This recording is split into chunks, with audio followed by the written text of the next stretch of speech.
So the blue car here, finally doing some work to it. I've needed to do this for a long time, been putting it off. So I got the rear end jacked up. You guys probably know what that means. One of the most dreaded jobs on E46s. It's not too bad once you've done it a couple times, but that is reinforcing the trunk floor. And a lot of people say reinforcing the subframe, and that is wrong. You're welding plates into the floor of the car, the trunk floor where the subframe bolts in. You can buy little gussets and stuff to reinforce the subframe itself, but I've never had issues with that. I think that's more of a track car thing, spec E46 thing maybe. I won't be doing all that. And I'm changing out this differential because it sucks. It's a 346. It's also leaking really bad. I usually don't see E46 differentials leak, but this one is for some reason. And I will be putting in a 293 because when you're boosted, you don't want this at all, because as soon as you get in boost, like first gear is useless, second gear sucks. The fun doesn't really start with a 346 rear end until fourth gear probably. So I'm gonna go ahead and work on all that. And I am welding the diff because I'm tired of getting traction light on at like 80 mile an hour. It is on 17 pounds of boost. So I want both tires laying down power, and I don't want to spend thousands, especially on this car. So I'll bring you guys along, and this really helps with people who are always asking me questions of what I've done to the car and if I've done the subframe. No, I have not. 240,000 miles, and I have not, and boosted for a year.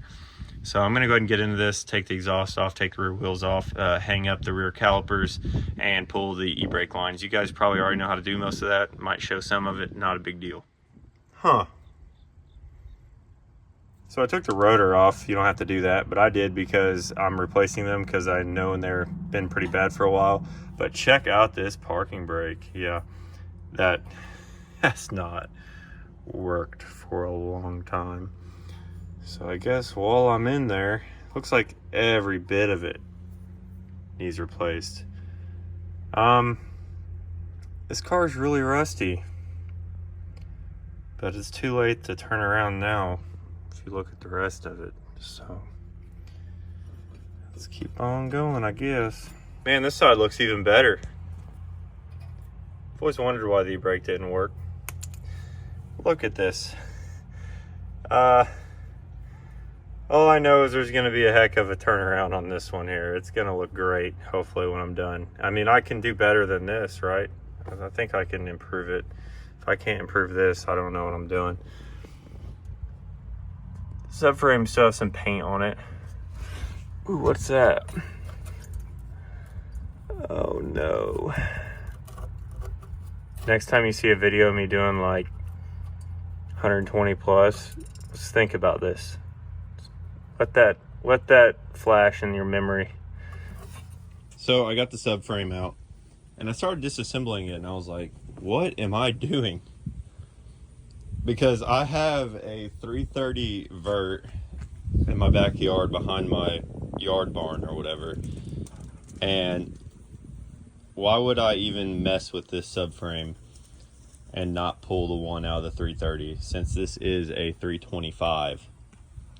So it has stronger axles, the hubs are bigger, bigger brakes, bigger rotors, and I wouldn't even have to remove the axles out of this, which I couldn't imagine trying to get those out of there. It's a nightmare. If you guys have done it before, it sucks. But yeah, this right here can just stay together and go into the vert. I'll go show you guys the vert. So behind this is the vert.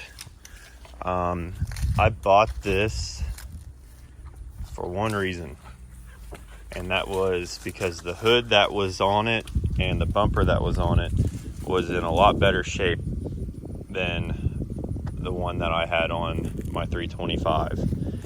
Also, on a vert, the radiator support and stuff is a lot stronger and heavier duty than the stamped ones that come on the non-vert cars. So I swapped all that over, and this car does have a blown head gasket, but I drove it 2 hours home. Sorry for the background noise. Dogs are playing. Also, this car has 100,000 less miles on it than my 325. So hopefully everything in the rear end back here is way cleaner. I don't know exactly where this car lived most of its life.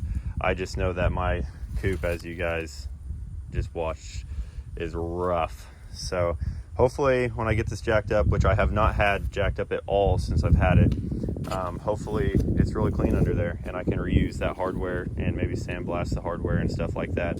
And I'm probably going to take this bumper off of it because it is correct to my car now that it's pre-face and not facelift anymore. It does have some unfortunate marks on it, but you know, none of my cars are really that clean. I can touch that up maybe. We'll see how that goes. And it has Harman Kardon speakers, and I'm probably gonna steal a couple of those and put them in the coupe. Ugly gray interior, do not take offense to that. And you know, I always keep this on auto because I may get lucky enough that this thing will burn down on its own sitting over here. If you know, you know. Oh gosh, I stole a fuse out of this. It was a spare fuse, yeah. So it shouldn't affect anything. Okay, we want to turn that off.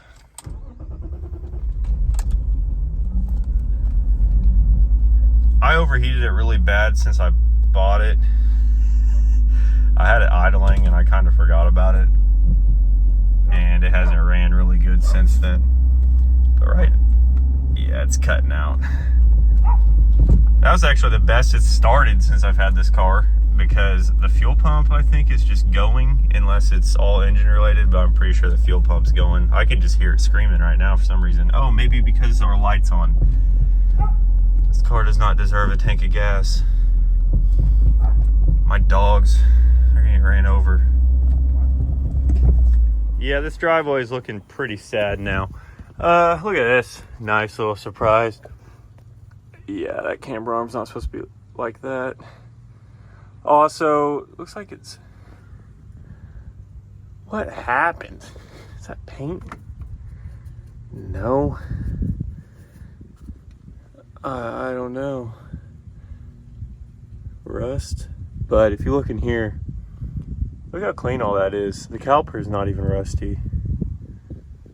The shield's a little rusty. Maybe. Not really.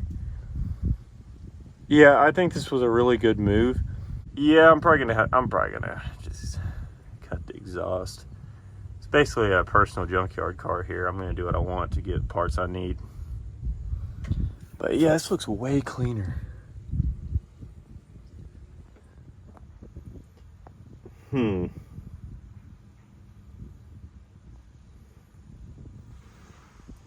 Hopefully it's still a good idea. So these are definitely bigger. Nothing crazy. Usually can't tell, but I had just taken the ones off 325, so it's kind of obvious. But they have a pretty good lip here on the side, and they're really wavy. I know the up and down doesn't matter as much as if they were like wavy this way, but these are pretty old. They were seized on there pretty good. And these pads, I don't like them. So I'm gonna get new rotors and pads just all around on the coupe. They need it bad. And I'm going to take the front calipers off and put them on the coupe also, so that they got the 330 front brakes. I know it's not that big of an upgrade, especially to you guys who already have a 330. I am jealous right now because I almost feel like I'm wasting my time, but I have this all sitting in front of me, so I might as well go ahead and finish the coupe out as a 330 at this point. Yeah, this looks way better. I mean, you can actually see the silver color here. And if I cleaned all this up, like I thought this was rust, it's just brake dust. There's really not that much rust on here. And you can see this ain't all rotted out, and you can see that the axle nut here is still silver. It is terrible on that other car.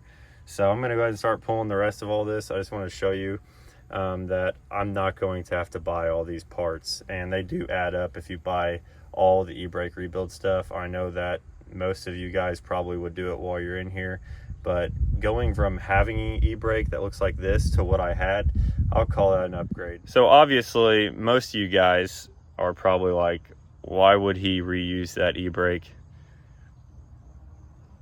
I'm tired of buying stuff, okay? I'm defeated. If I was gonna be like that, the while you're in there type thing, I would have just bought new trailing arms and a new hub assembly and done all that.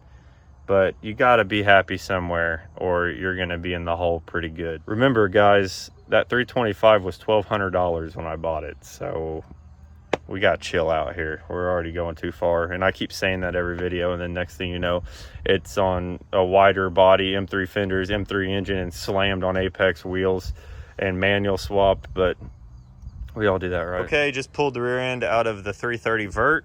Took about an hour and a half because I had to deal with the stinking exhaust because I had to cut it, and then the other random E46 vert stuff that's underneath the car that normal people with normal E46s don't have.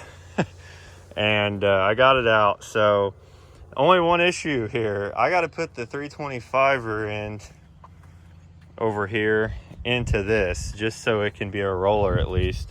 Well, it drives, but I threw away the rotors to the to this car. That rotor there is a 331. I was just seeing how much bigger it really was inside of the dust shield. So if anyone wants to buy this car, I'll sell it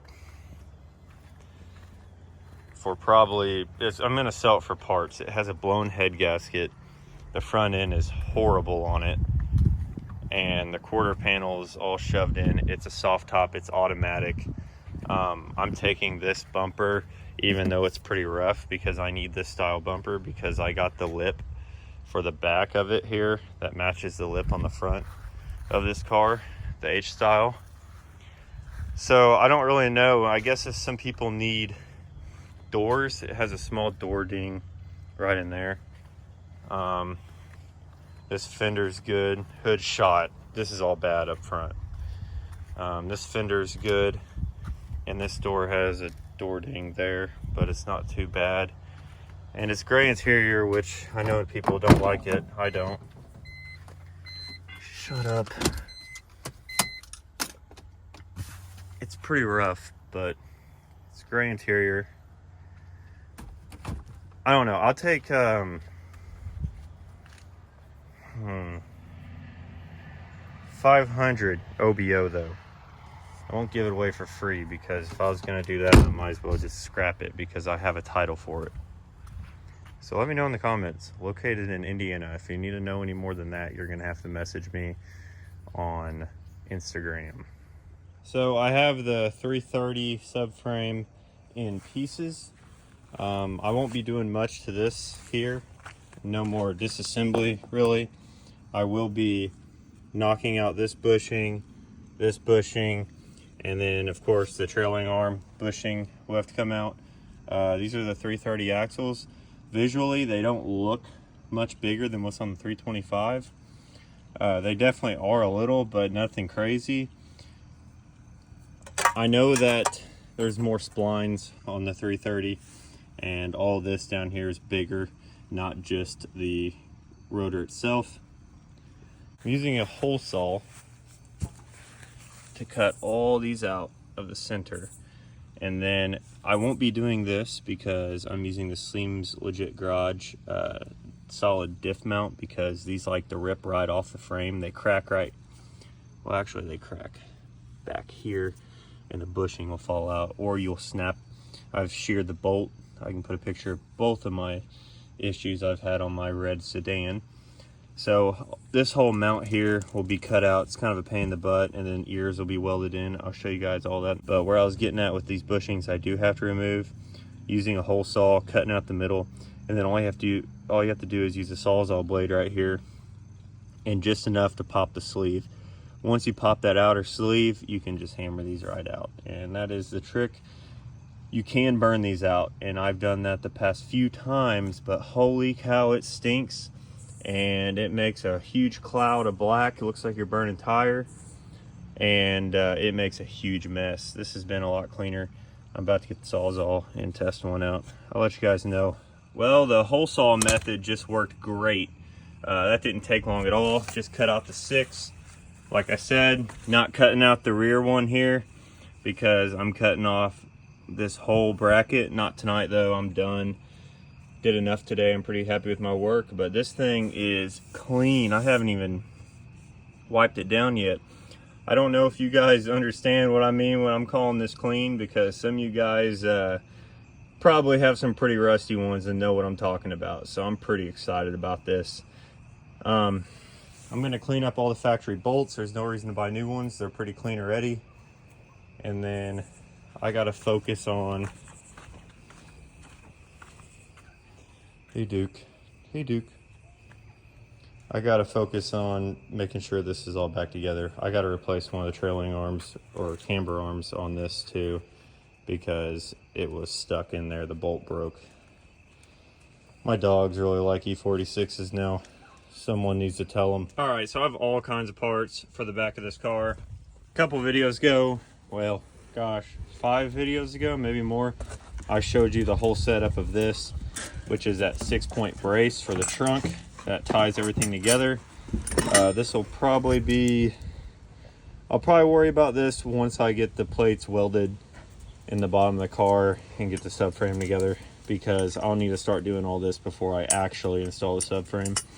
And then this is a Seems Legit Garage solid diff mount. I have it on the red car. We can probably see that real quick. It's bad under here. But yeah, there's that. I will be installing the same thing on this car. I'll show you guys how to install this. It's fairly easy. The hardest part's cutting off the old mount. Reinforcement plates, I got like the cheapest ones, like 60 bucks. Why? Because that's what I've been running on this car for 6 years, and I have broke both OEM axles on one launch before, and I've never hurt these plates or anything. This isn't a big deal. Another reason is I'm running that 6-point brace in the back of the car, so it's gonna be plenty strong.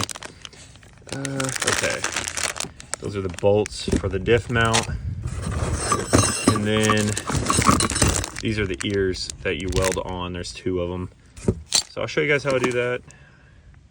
Oh yeah, I forgot about some of the stuff I ordered. I think there's more than this. Oh yeah, duh, they're all in these little boxes. All the bushings, a lot of these are like M3 bushings because they fit in our subframes. I'm pretty sure they're all about the same. Unfortunately, I will not be using that huge bushing there for the diff, but I'll be using the 2 small ones yet. Man, we got all kinds of goodies in here.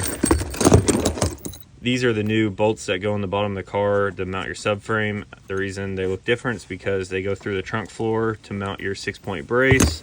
That's gonna be new to me. I have not ever done that whole brace deal. And then I got camber arms in here, so. All right, so I got this thing cut off. It sucks because it's like boxed in and you can't get to all of it very well. Did it with just a standard angle grinder, and then went ahead and cleaned it all up. So I was all excited about not having to paint this subframe because it wasn't rusty, but you know, gotta do it still. Once you cut that thing off, you don't have much of a choice.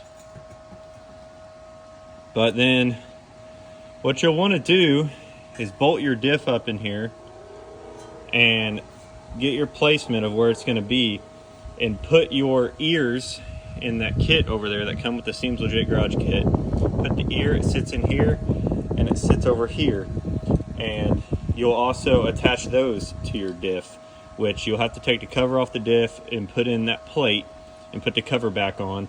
So then you'll match your bolt holes on the ears of the diff flange that you're adding to the flanges that sit on here. So you'll get that all mocked up, and then you can tack your ears in, or you can fully weld as much as you can with the diff in here so it doesn't move around. But the kicker is, so I got this diff, which is a 290, no. This is a 346.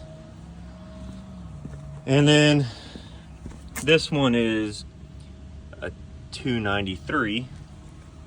And then that one laying over there is a 338. Yeah. Well, I said I was going to weld the diff. So that comes way before mocking all that up. I guess I can drain the diff and put the plate on just to get these brackets. It doesn't really matter. There's no order. When you do stuff like this, you make your own rules. All right, so shout out to Drift HQ for $13 lockers here, whatever you want to call them. They fit in the diff so you can weld them. You can probably make these, but you know, for 13 bucks, I'm not even gonna take time to make them. They fit right in there in the gears and you weld the diff. But I'm not doing that right now because I'm all out of brake cleaner and I gotta get that diff really clean. I also need to get some oil for the diff. So right when you think you have everything, you remember you're not even close. And then once again, huge shout out to Seems Legit Garage. Awesome products. I'd have more of their stuff if I was not poor. But these are the ears that I was talking about. I won't mess with those yet. And these bolts are the bolts that go on those ears into this plate in those far holes on the ends. You know what? Maybe I'll go ahead and do all that. I'm going to drain the diff. I'm going to put this plate on there dry on the diff. I'm not going to do any sealing yet. And I'll go ahead and get that subframe ready so I can go ahead and just paint it. I'm not going to do anything crazy. I'm just going to paint it black. Not going to paint it white. Not going to paint it yellow. Not going to paint it green. No one can see it. I'm going to paint it black. So before I do that, I need to get these ears on anyways. So I'm going to go ahead and put the flange that I need. It is the 4-bolt flange, not the 6-bolt. This manual swap in this car was out of a 328, so they used the 4-bolt, which I like. I kind of like the U-joint, kind of like how easy it is to work on, but I don't know if it holds as much power. I'm not an engineer, but it's only 4 bolts on there instead of your 6 that you use on the CV style on a 330. I don't know, maybe it's just as strong because you don't have to worry about your CV failing. You can comment on that, but only if you know what you're talking about. Don't make me mad. Well, I guess you couldn't because I don't know what I'm talking about either. All right, so I've had this socket for a long time, just a ground down 30, and you gotta grind it down to fit in there. Got the nut off. Now, these usually are like a one-time use, but if you're me or a lot of other people, you'll use them again. But this one actually took a good hit there. Too bad I can't weld this right now. The welder's screaming in the background right now, but I don't have any brake clean or any of that anti-slag gel to put everywhere else. Also, don't even have any diff fluid. So I just talked about the diff fluid thing, but I didn't think about the anti-slag gel that you're supposed to put everywhere so you don't put slag on everywhere else that you're welding. But yeah, those pieces I bought sit perfectly in those teeth and you weld them up. But not doing that right now. Just showing you guys this new diff mount. It lines up with all these holes. You would put a layer RTV down, place this, put a layer RTV down and put your cover on. But right now I'm doing it dry because I'm trying to fit it up on the subframe so I can get all my welding done on the subframe itself so I can go ahead and paint it.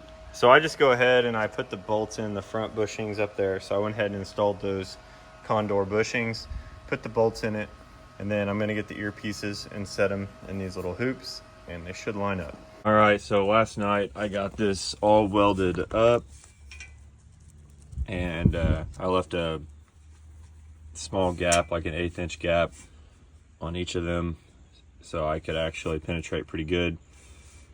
And I welded on the other side too, but it did rain last night and already made everything look rusty, but I got to clean this up anyways, and I'm just gonna put a couple coats of black paint on it. The diff is not welded yet. I will have to do that. Well, that's it for that video. Next video, I'm going to be showing you guys how to put in the 6-point brace in the trunk, the best of my ability. I've never done it before, and I figured I'd make a video over it.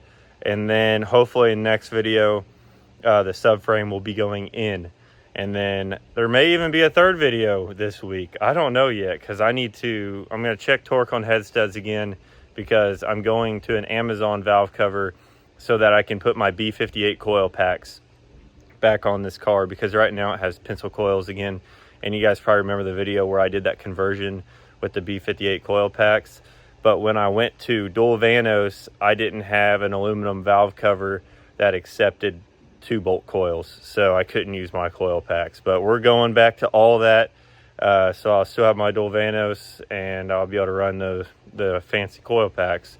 So there might be a third video this week. There's a lot going on.